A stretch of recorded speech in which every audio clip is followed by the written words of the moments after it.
అమ్మ ప్రేమ కొంచెం కాదు, చాలా చాలా గుడ్డిది.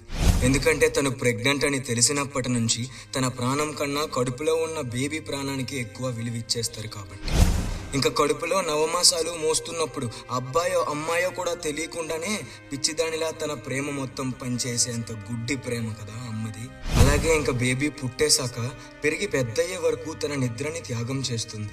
బేబీ పడుకునేటప్పుడు ఎక్కడ మధ్యలో లేచిపోతే ఏడుస్తాదో అని తను పడుకోకుండా మేల్కొని కాపలా ఉంటుంది. ఇంకొకవేళ బేబీ పడుకోకుండా లేచి ఉంటే ఆ బేబీ ఆకలి తీరుస్తూ ఆడిపిస్తూ నవ్విస్తూ ఆ బేబీ ఆనందంలో తన ఆనందం వెతుక్కునేంత గుడ్డి ప్రేమ అమ్మది. పిల్లలందరికీ ఊహ తెలిసే వయసులో అమ్మ చేసే అబద్ధపు మోసాలు ఎంత అందంగా ఉంటాయో కదా. డబ్బులు లేక ఇల్లు కష్టంగా గడిచే సమయంలో వండిన కొంచెం అన్నాన్ని కానీ కూరని కానీ మొత్తం పిల్లలకి పెట్టేసి తనకి ఆకలిగా లేదు అని నవ్వుతూ అబద్ధం చెప్పేది అమ్మ.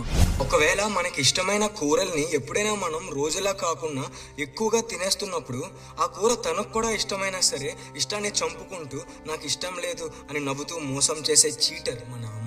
ఇంకా ఇలాంటివి ఎన్నెన్నో ఉన్నాయి అమ్మ ప్రేమలో. ఒకటి మాత్రం గుర్తుపెట్టుకోండి, ఈ ప్రపంచంలో కానీ నీ లైఫ్లో కానీ అమ్మ కన్నా ఎక్కువగా ఎవరు ప్రేమించరు, ప్రేమించలేరు కూడా. అంత స్వచ్ఛమైన బలమైన ప్రేమ అమ్మది. ఒక అబ్బాయికి ప్రేమకి అర్థం చూపేది అమ్మ, అలాగే ఒక అమ్మాయికి స్నేహంతో ప్రేమించేది అమ్మ. మన ముఖాలు ఎంత చండాలంగా ఉన్నా కేవలం మన అమ్మకి మాత్రమే మనం బ్యూటిఫుల్గా హ్యాండ్సమ్గా చాలా అందంగా కనిపిస్తాం. ఇదేం వింతో నాకైతే అర్థం కాదు. మనం గెలిచే చిన్న విషయాలకు కూడా 10 మందికి చెప్పుకుంటూ ఆనందంతో మురిసిపోయే పిచ్చిది మా అమ్మ.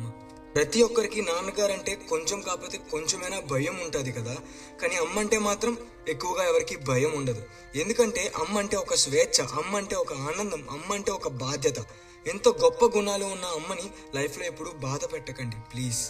నాకైతే చిన్నప్పటి నుంచి ఒక విషయం అర్థం కావట్లేదు, ఆ దేవుడు మగవాళ్ళకంట ఆడవాళ్ళకే శారీరక బాధల్ని తట్టుకునే శక్తిని ఎక్కువ ఇచ్చాడేమో అనిపిస్తుంది.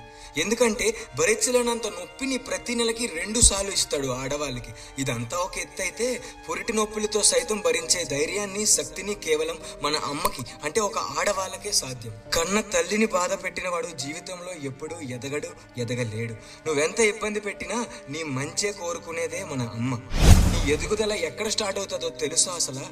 అమ్మ కడుపులో అంటే నీ జీవితంలో మొదటి ఎదుగుదల మొదలయ్యేదే అమ్మ కడుపులో. అమ్మ లేనిదే నువ్వు లేవు. Always love your mother and father. మన అమ్మ నాన్న విలువ వెలకట్టలేనిది. వాళ్ళు ఉన్నంత వరకు ఎటువంటి పరిస్థితుల్లో కూడా వాళ్ళని బాధ ఇబ్బంది పెట్టొద్దు. మన పేరెంట్స్ మీద ప్రేమతో అమ్మ లేదా నాన్న అని కమెంట్ చేయడం మాత్రం మర్చిపోకండి. ఒకవేళ ఎక్కువ కమెంట్స్ నాన్న అని వస్తే నేను నాన్న కోసం ఒక వీడియో చేశాను, మీకోసం అది అప్లోడ్ చేస్తాను. సబ్స్క్రైబ్ చేస్తారు మన ఛానల్ అని అనుకుంటున్నాను. Thank you so much for watching.